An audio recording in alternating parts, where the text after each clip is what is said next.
Hi everybody, this is Mr. Duncan in England. How are you today? Are you okay? I hope so. Are you happy? I hope so. In this lesson, we're going to spend some time talking all about time.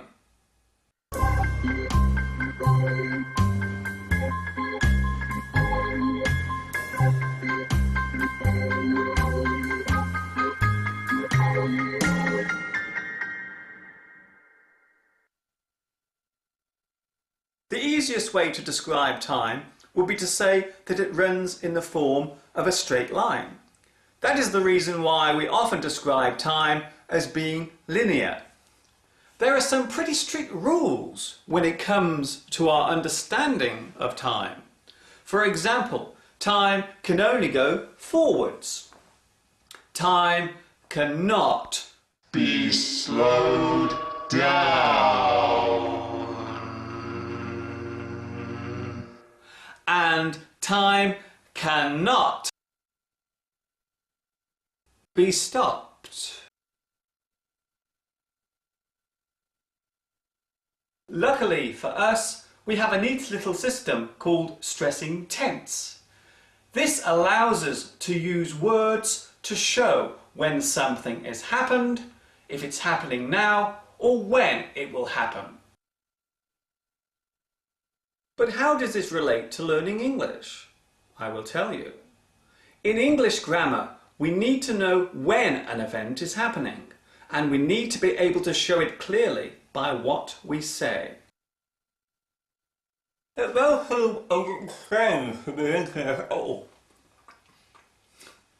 Sorry.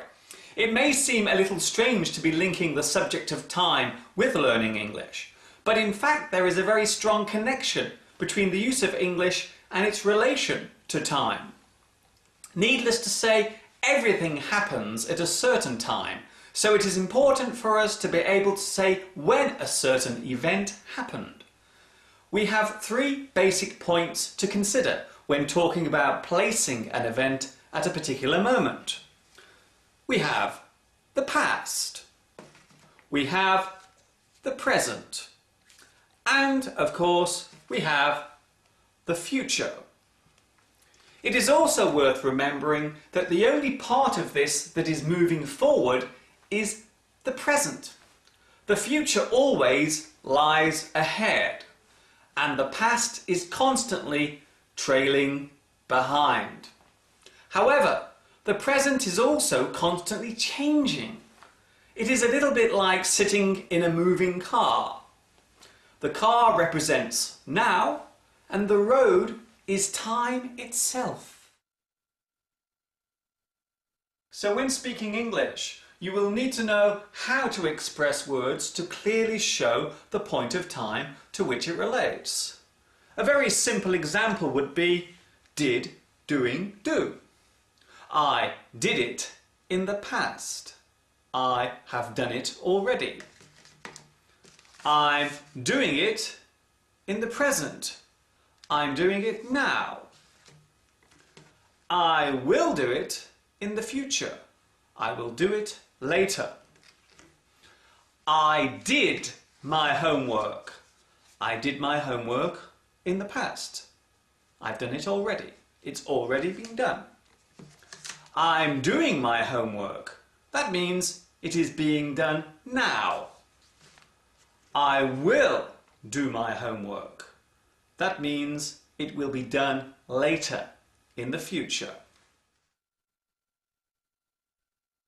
Another example for you. I went for a run. I'm running. I will go for a run. And one more example. I carried my shopping home. I'm carrying my shopping home. I will carry my shopping home.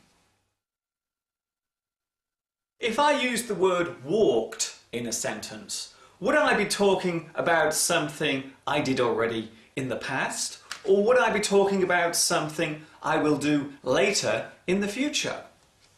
If you said it was something I did already, then you would be right. Well done. Time is a very complicated thing to understand. It took humans thousands of years to discover the relation between when and what. But we finally did manage to work it out when a scientist named Albert Einstein scratched his head one day and said, "It is all relative." It was at that precise moment when the theory of relativity was born. It is much easier nowadays to explain when and what. But there is still one question we cannot answer, and that question is, why?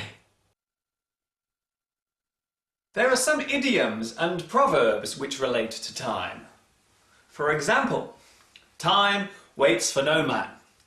No time like the present. All in the fullness of time.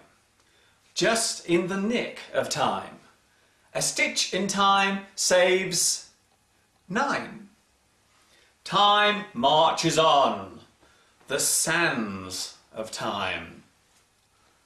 Well, it seems as if I have run out of time. I only have a few moments left, so I will wrap up here. This is Mr. Duncan in England saying thanks for your time and for watching. See you later, next time, hopefully soon. Bye-bye for now.